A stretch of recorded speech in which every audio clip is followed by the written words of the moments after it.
Welcome everybody to Extreme Off-Road Silly Bills, and today we're dealing with the 1970 Fast and Furious Dodge Charger. Now this has 1,514 horsepower, 1,515 pounds-feet of torque from its 7.5 litre supercharged V8 engine.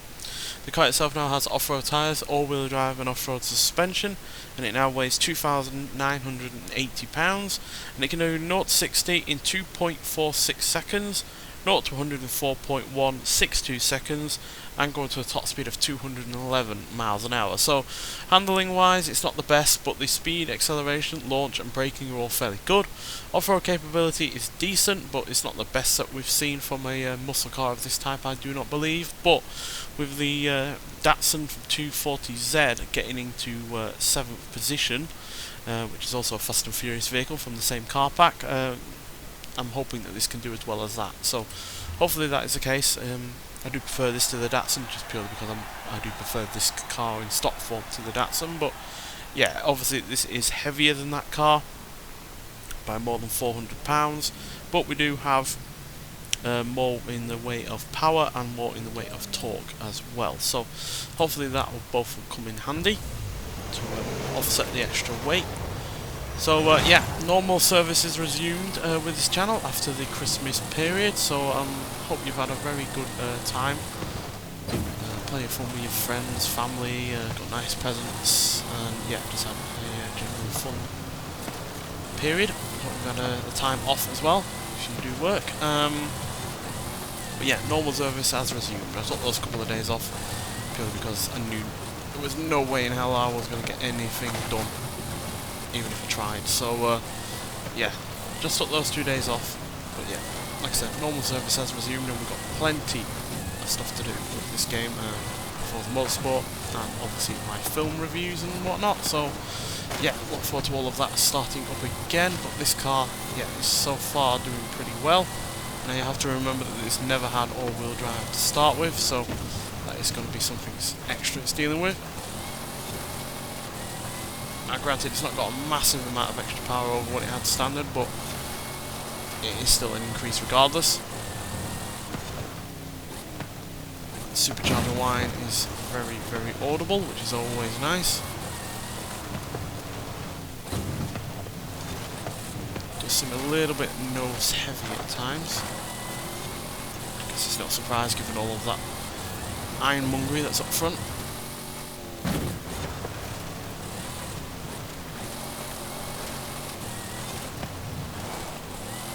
Despite its length and general width, it's a fairly agile vehicle.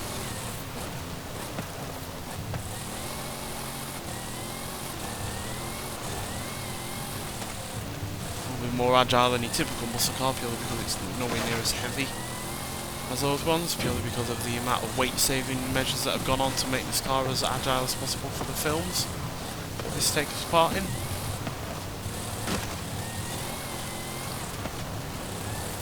Yeah, imagine if you stripped out a normal Dodge Charger that is on this game, weigh as little as this. Granted, it does have a little bit of extra weight because of the all-wheel drive system, but on the whole it is a very lightweight car for its type.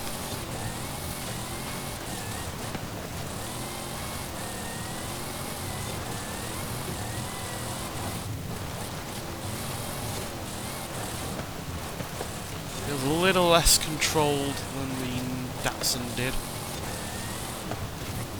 That's purely because it is a slightly larger car with quite a lot of weight up front.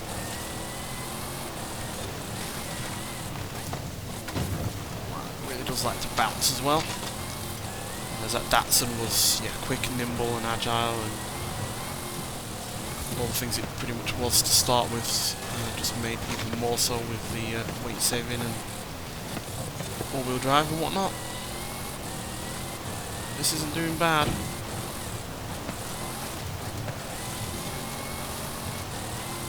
Just gotta be close. I think we've actually beaten the Datsun. Not by much though. Yeah, 3 minutes 11.969, whereas the Datsun did 3 minutes 12.487. So we're just over half a second quicker than that Datsun, but it was very, very close.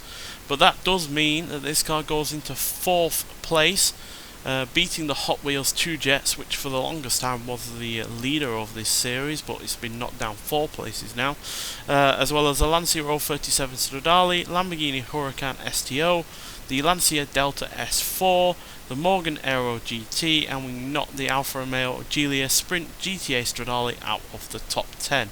Only the Rimac Nevera, which is only about 0.3 of a second quicker than us, is ahead of us, as well as the Pagani Huayra R and the Mercedes AMG GT Black Series, which is still comfortably the fastest car on this series, being the only one to get below the 3-minute 10 mark. But still, yeah, that is really, really good. The fact that we're very close to an all-wheel drive, originally electric car that is extremely quick and extremely powerful and has that instantaneous electric torque going for it, and the fact we're only 0.3 of a second or so slower than it is incredible, quite frankly, especially given I didn't feel that this was a perfect car to drive on here.